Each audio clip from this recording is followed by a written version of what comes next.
আসসালামু আলাইকুম বন্ধুরা, সবাই কেমন আছেন? আশা করি সবাই ভালো আছেন। আমি আল্লাহর রহমতে ভালো আছি। আজকে আমি এখানে রান্না করব ট্যাংরা সাতড়া, মানে ট্যাংরা বোনা করব। তো দেখেন আমি রান্না শুরু করতেছি। প্রথমে আমি কড়াইতে তেল দিয়ে দিছি, এবার আমি চুলাটা জ্বালিয়ে দিতেছি। দিয়ে দিলাম বড় সাইজের একটা পেঁয়াজ কুচি।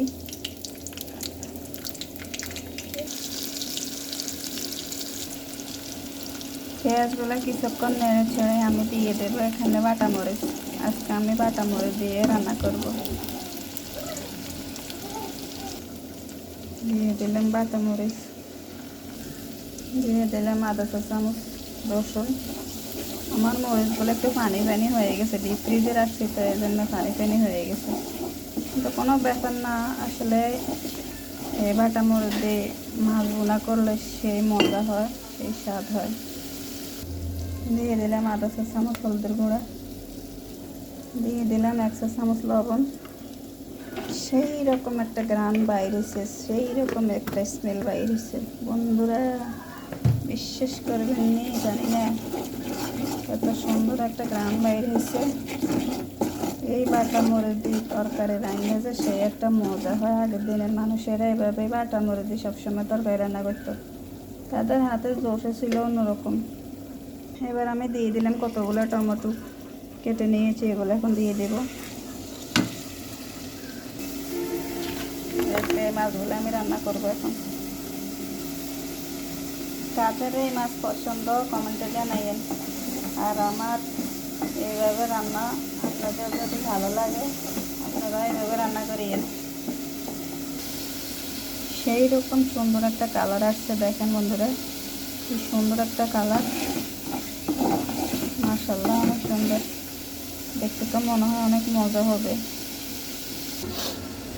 আমার টমেটো কষানো হয়ে গেছে, এবার আমি মাছগুলো দিয়ে দেব।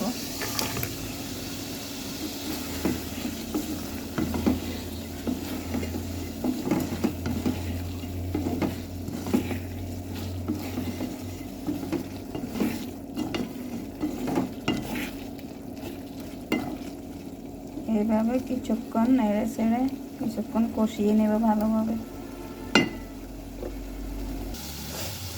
মাছগুলো কষানো হয়ে গেছে, এবার আমি মরিচের বক্সটা ধুয়ে একটু পানি দিয়ে দিতেছি। আমি এখানে আরও কিছু পানি দিয়ে দেবো, একসাথে জল দিয়ে দেব।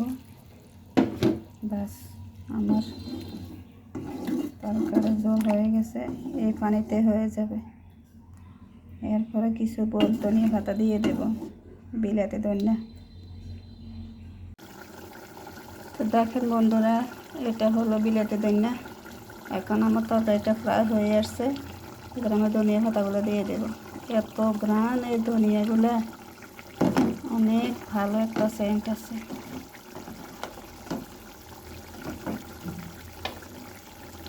একটু আগে দিতে হয়, 2-3 মিনিট আগে ধনিয়া পাতাগুলো দিলে মাছের ভিতরে ভালোভাবে ঘ্রাণগুলো ঢুকে যায়, খাইতে সে একটা মজা হয়। এখানে আমার তরকারি কালারটা অনেক সুন্দর আসছে, দেখতে মনে হয় খুবই মজা হবে, ভালো হবে। তো বন্ধুরা, আমার তরকারিটা হয়ে গেছে ফাইনালি। সেই রকম একটা টেস্ট, সেই রকম একটা গ্রান বাইর হয়েছে। যেমন রসুন মরিচের বাটা মরিচ, তেমনি আবার বিলাতি ধনিয়া, কি একটা গ্রান। আপনারা চরম মিস করবেন যদি এরকম একটা চচ্চড়ি না বানিয়ে খান। আপনারা এভাবে রান্না করে খাইয়েন। তো সবাই ভালো থাকেন, আল্লাহ হাফেজ। আমি চুলাটা অফ করে দিতেছি।